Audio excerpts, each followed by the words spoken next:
man sėdintis prie kompiuterio jaučia nuovargį ir pirštuose, ir nugaroj, ir kojose, ir apskritai sutrinka medžiagų apykaita. Todėl yra keletas būdų visą šitą problemą pašalinti. Per jūsų pietų pertraukėlę padarykit keletą pratimų.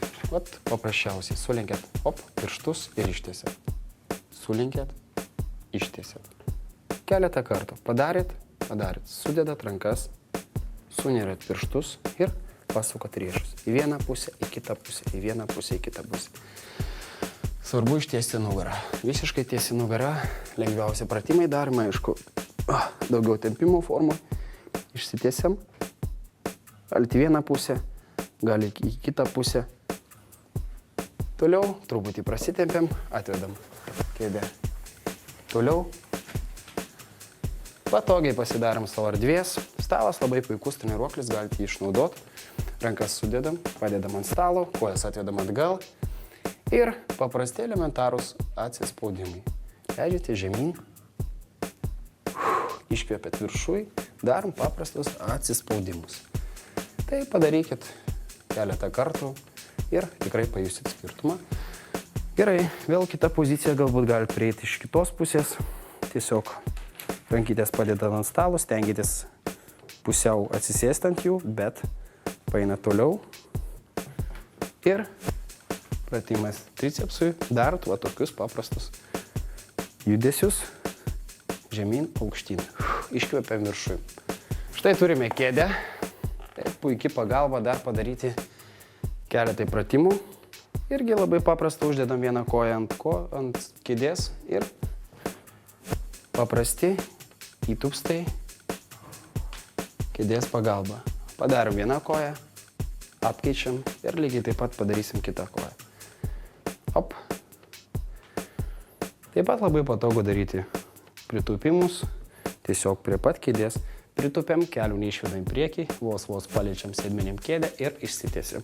Dar kartelį. Taip pat kėdė patogu kaip atramoj, kaip soliukas. Lygiai taip patys kojų dirba raumenukai, keliam į vieną pusę koją, keliam į kitą pusę. Aišku, jeigu sijonas ir visa kita, tai tiesiog nelabai gal rekomenduojama, bet manau prisitaikysit prie aplinkybių, kaip yra viskas.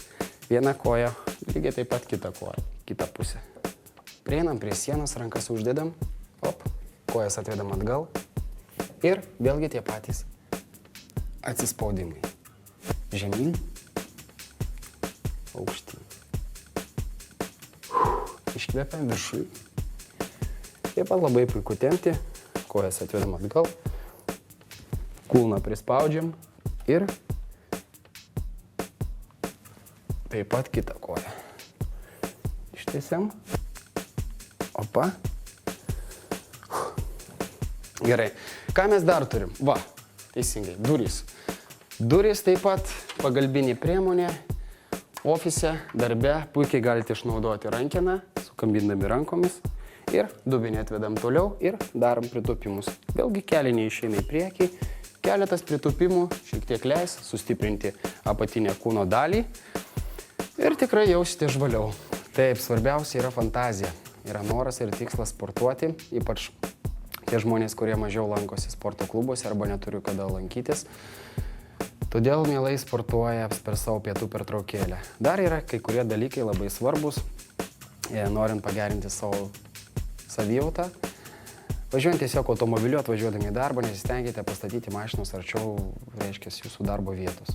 Gal šiek tiek toliau pastatyti, bus proga pasivaikščioti. Jau vaikščiodami, jau deginat jūs kalorijas. Rinkitės daugiau laiptus negu kildami liftais, nes jau 10 laiptelių užlipdami sudeginsit 4 kalorijas. Jau šis tas. Tiesiog ofise, kalbėdami telefonu, stenkitės daugiau vaikščioti, galbūt daugiau kalbu apie mobilų. Jeigu norit paskambinti savo kolegai į gretimą ofisą, kabinetą, tai tiesiog geriau nueikit, nei skambinkit. Lygiai tas pats pasirinkit tualetą. Tualetą eiti šiek tiek tolimesnį, kaip sakoma.